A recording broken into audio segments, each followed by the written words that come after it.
The movie opens with Paul scavenging for supplies during the end of civilization. Sirens and explosions are heard in the background. He gets back to his hiding space as he cradles his two infant boys.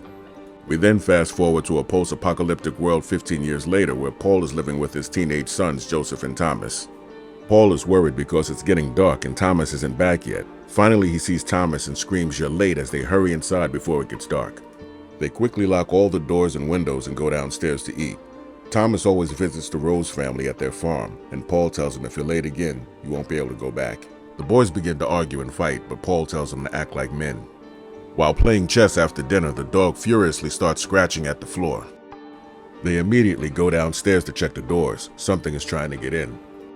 The next morning, Paul goes out to check the door and he sees all the scratches from the creature that was trying to get in. Paul also has his sons outside working in the yard, but Thomas is anxious to get back over to the Rose farm. His father tells him to chop some more wood and then he can go. Joseph wants to know why his father always lets Thomas do whatever he wants, but he tells him he can't stop the grass from growing. Paul goes over to the workshop where Joseph is sketching another invention. Paul wants to know what he's been working on. Joseph shows him the buggy that he built that he can't get to start. He tells his father he doesn't want to hide from the creatures anymore. His father makes an adjustment and gets the buggy to work. After a short driving lesson, Thomas says he's heading out to the Rose farm, but his father tells him he needs to go out scavenging with his brother and that he can go to the farm tomorrow. The boys head out for supplies and start arguing again. When Thomas says, "I'm tired of babysitting you," Joseph tells him he doesn't need him and he can do it by himself. Thomas says, "You're right, let me out here and come back and pick me up before the sun goes down," and he heads out to the farm. Thomas makes it to the farm and it's a beautiful gated community with guard towers. Mr. and Mrs. Rose greet him and he tells them that he wants to finish the work that they started yesterday. He walks around to the side of the house to reveal the real reason why he wants to go over there every day. Joseph, still out scavenging, finds an old school and rappels down inside. Looking around, he finds a hole that some of the creatures may have come from and gets attacked by a swarm of bugs. Meanwhile, Thomas is out in the field with Charlotte. He then realizes he's lost track of time and needs to get back because it's getting dark. Joseph comes from out of the basement realizing he only has 45 minutes to get back and Paul is getting worried. Thomas, running back to meet his brother, slips and falls in a trench. When Joseph doesn't see his brother at the rendezvous point, he leaves, assuming that he went home already. He gets back to realize that he never made it, so Paul goes out to find him. After hitting his head, Thomas wakes up in the trench and starts looking around and he finds one of the creatures. And Paul is able to track the sound the creature made to his location. Paul goes down into the trench and tells Thomas they're going to have to stay there for the night. Back at the house, Joseph sets a trap and uses one of his inventions to trap one of the creatures. Back in the trench, Paul realizes that the creatures are tunneling underneath them, so he blows them up, injuring himself. In the morning, Joseph goes searching and finds them in the woods. Paul is alive but unconscious. While trying to figure out how to help their dad, Thomas finds the creature that his brother caught. He releases it because he wants to kill it. When the dog runs in, the creature jumps out and they finish it. Thomas decides to take his father to the Rose farm, but Joseph says it's a waste of time because they're not going to help us.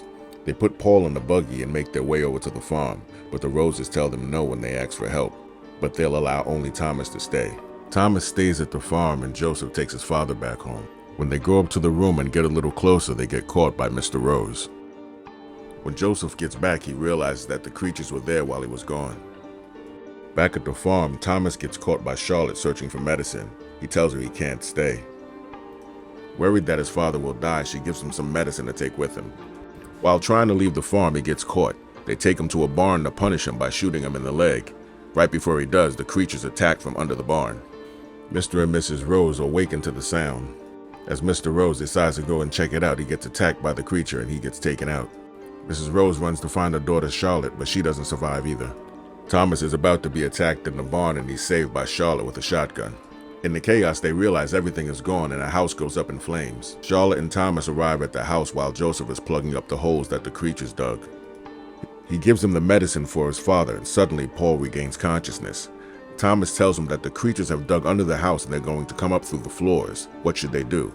In his weakened state, all he can say to his sons is fight. Joseph comes up with a plan to trap the creatures when they attack and blow them up. When the creatures attack, they try to lure them upstairs to get them all in one place. Paul goes upstairs and takes Charlotte's shotgun and shoots the floor to make a trap for the creatures to give his sons more time. Now that all the creatures are in one place, Paul locks the others in a room.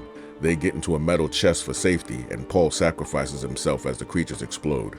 After the explosion, they make it outside and search for their father with no luck.